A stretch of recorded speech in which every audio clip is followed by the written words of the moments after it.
Hey everyone, my name is Michael. I just commissioned as a second lieutenant not too long ago, and I just received my first LES here at IBOLIC here at Fort Benning, Georgia, and this is the first time I've actually ever seen the numbers, kind of what has, the pre-tax, post-tax, and kind of wanted to share because not everyone gets to see these numbers. You can look up online, all this data is information that is completely available to everybody in the public, but nobody really sees the actual 100% behind the scenes numbers and how much it really comes out to. And it really got me thinking when I got my first LES, like I never really saw what, I would expect to be paid. I never knew exactly how much I would be paid. I never knew how much, would be in taxes or all of that. So, of course, I do want to just give a little bit of preface that I am here in IBOLIC. Like I said, this is my first LES. And I am a National Guard officer. So what that means is I do have BAH entitlement because I did have a lease prior to me leaving. I'll go into the different numbers of how all of that kind of breaks down and explain like how it might differ from individual. And then additionally, I did originally enlist in 2021. What that means is I do have that 4 years time in service, which inherently does increase my base pay. So it's going to be a little bit different, but these are the 2026 numbers to kind of give you an idea and really just put an idea of what you can expect if you're either looking to commission, you are, already got a degree and maybe thinking about going OCS or figuring some other route out. So a lot of different ways to do it. Again, I'll break down each individual part of this. So yeah, let's go ahead and get started on this. So I got my LES here. Don't want to spoil it too quickly yet, but let's take a look at the numbers here. So first things first is when you go into IBOLIC, or I guess BOLIC in general, you're going to be given a clothing allowance. In this case, it was a $400 kind of issue. I don't believe that this money is taxable, and it is simply just to be able to get your uniforms, right? You're entering an active duty status for quite some time. IBOLIC here is 19 weeks, so you're going for a pretty decent amount of time. I believe it's only every 2 years. There are certain stipulations that you must meet to be able to make this happen. But your cadre will go ahead and walk you through all of this and break it down of how it works, why you're entitled to it, and if you're entitled to it. So this was one of the things that I was entitled to. So to begin, I got $400 right off the stop, and that's just going to be able to give me, a little extra money to go ahead and get started on this. Another part that I was given on this certain pay period was $218.99. This was your BAS, your subsistence allowance, right?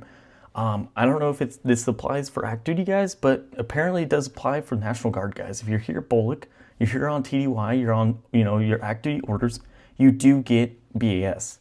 So like I said, it was $218.99. It helps a good bit, it helps kind of offset any of the expenses that you're going to have for any food. It is pretty interesting because here at IBOLIC, you're actually at a hotel and the hotel has breakfast. So you kind of save a lot of money there on just the breakfast alone, but then you can also go to the DFAC and save yourself quite a bit of money while also eating good food, making sure you're nourished pretty well because there's going to be a lot of physical requirements that are going to go into your different trainings. So a quick little $218.99. This is prorated amount. I should have mentioned that earlier, but this is from January 11th, 2026 to January 31st of 2026. So it's a little bit of a weird window because, this is my first LES. It's not, your typical 2-week period. So it might be a little bit different than what it will usually be. But again, this is my first LES. Here's a second lieutenant. So I wanted to share it and be completely transparent on how it will look. Moving into the next component that I got, I did get BAH. Now I am from Washington State. Washington State's pretty expensive.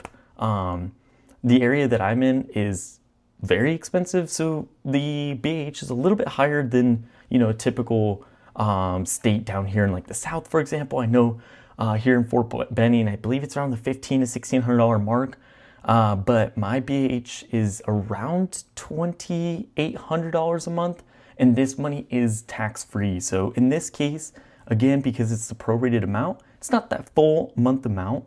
I got $1,876 even. Adding that into the balance, we're up there pretty quickly on how much we're actually entitled to for this first paycheck. And it's pretty much just your base pay left. The base pay is quite a bit. Like I said, I do have 4 years, so it is going to differ from someone that is just, hitting ROTC to immediately go into BOLIC, because you're only going to have that 1 year time in service. Anything that's, ROTC or any non-credible time isn't going to give you that time in service. That's going to go ahead and bump up your pay. So just keep that in mind if you are just commissioning through ROTC, or if you're not even in the military and looking to have a military career, that the pay will be a little bit different. I do highly recommend that you do look at the National Guard pay website. I'll put a little screenshot up here. It kind of breaks down exactly what it'll look like for an active duty as well.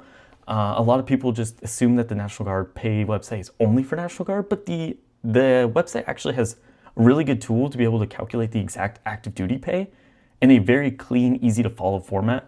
So I kind of recommend it to everybody that might be a little bit curious. So moving into that next component though, is the base pay. The basic pay makes up the biggest part of this entire entitlement, and we are at $3,481.60.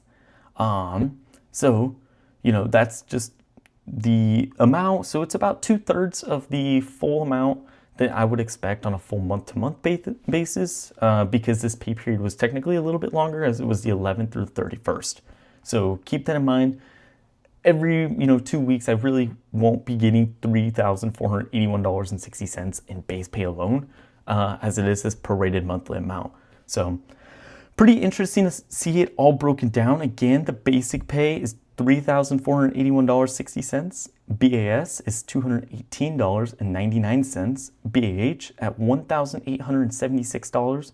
And then the clothing allowance, which is, I believe, that one-time thing. And then I think they give you another one around 90 days in, but it's a smaller amount, and I could be wrong on that, but that one is $400. So all in all, it puts my first LES here as a second lieutenant in IBOLIC with a hotel, most food covered, and a lot of field time to $5,976.59. I was pretty surprised to see this number, to be completely honest.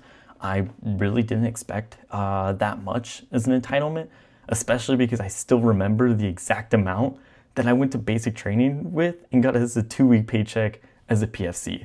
I enlisted as a PFC, an E3, and it was $919 after taxes.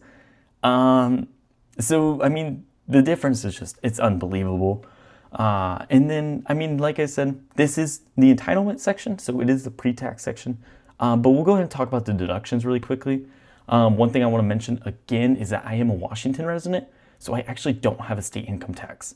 This is pretty nice because I know some states will have a higher income tax that, of course, will draw your, you're ending up take home a little bit lower as well. So the federal income tax in this amount was $229.27. Not much you can do about that. You just have to pay it. The FICA tax was $266.34. My SGLI was $26. That's your service life insurance. And then my TSP contribution was $174.08. I will say the $174.08 is also matched. So it's not like I'm losing that money necessarily. It's going to go into an account. I would love to make a TSP video, kind of show where an average service member will be as a National Guardsman, right? Because I was originally on an M-Day status, only did my 2 days a month, or 3 days a month was my typical drilling status. And it's grown quite significantly. So if you guys want to see a video kind of breaking down my TSP as, again, a National Guard guy, I can absolutely make a video like that as well. But again, there was $174.08 that was deducted from this paycheck. That's going to go straight into the TSP. And then additionally, I do have the match that will be matching that. So, almost $350 that's going to be thrown straight into the TSP as an investment on a almost 2-week, period. So really good to see that. I'm a strong investor. I love to invest. I think saving and investing your money is like the one answer in life. So the fact that I have this automatically going for the next 19 weeks is pretty amazing. So you take the total entitlement of $5,976.59. You take out the deductions of $695.69, and you're left with a total net amount that was paid out as $5,280.90. Again, it's going to be a little bit higher than what a typical pay period will look like, but I think it is a good reference for anyone that is looking to go ahead and join.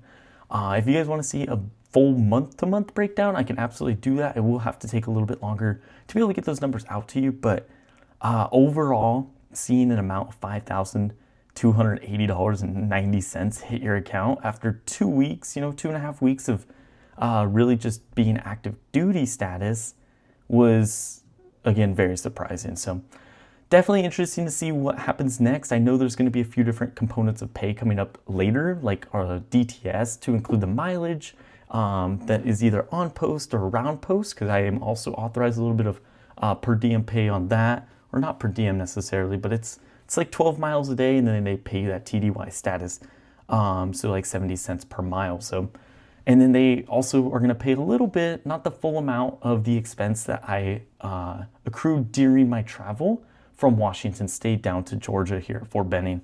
So tons of entitlement that's coming in different sets and different forms. But overall, the military is, it's seeming like a great way to really set myself up for success. I'm only 22 years old, and being able to have, a little bit of money thrown in to investments, saving up, and getting a strong foundation is it's a great way to start my life. So I really wanted to just kind of get online today, share a little bit of these numbers, and just have that transparency of what a second lieutenant really makes on their first BOLC paycheck. That's what it is. This is my first paycheck. I'll break down some little bit of pictures here and there to be able to kind of provide for you guys so you can see exactly what I'm looking at. But like I said, I wanted to have a little bit of transparency so anybody and everybody can kind of come in. Now, if this is something that you're thinking you might enjoy, definitely feel free to subscribe. I want to go ahead and start making a little more content focused on the personal finance, not so much as military focused, but as this is my primary source of income right now, that's kind of what it comes down to. So let me know what you guys want to see. Let me know what you guys want to do as far as breaking numbers down. I can kind of talk about my taxes, how I go ahead and file all that, how I try to reduce how much I pay in taxes, and then additionally my Roth IRA and all my different investment accounts and strategies. So I hope to bring some of that content to you guys here soon. I will be in the week, in the field pretty often, so videos won't be able to come out as much as I would like, but I wanted to be able to get this video out pretty quickly after receiving the LES, as the pay has technically just hit today. So today's January 30th, came a bit early, but it's also a Friday. So hopefully that gives you guys a good breakdown of exactly what to expect on that first iBOLC or BOLC LES. And if you guys want any questions, please feel free to leave a comment down below. Let me know if you guys have any questions, anything that you specifically want to know about, how it might be in your specific situation. Let me know. I might have to ask a little bit of clarifying questions to get you guys that good answer, but definitely let me know what you guys want to hear, and I'll get back to you as soon as I can. Thank you again for watching, and please feel free to subscribe and continue on the journey with me.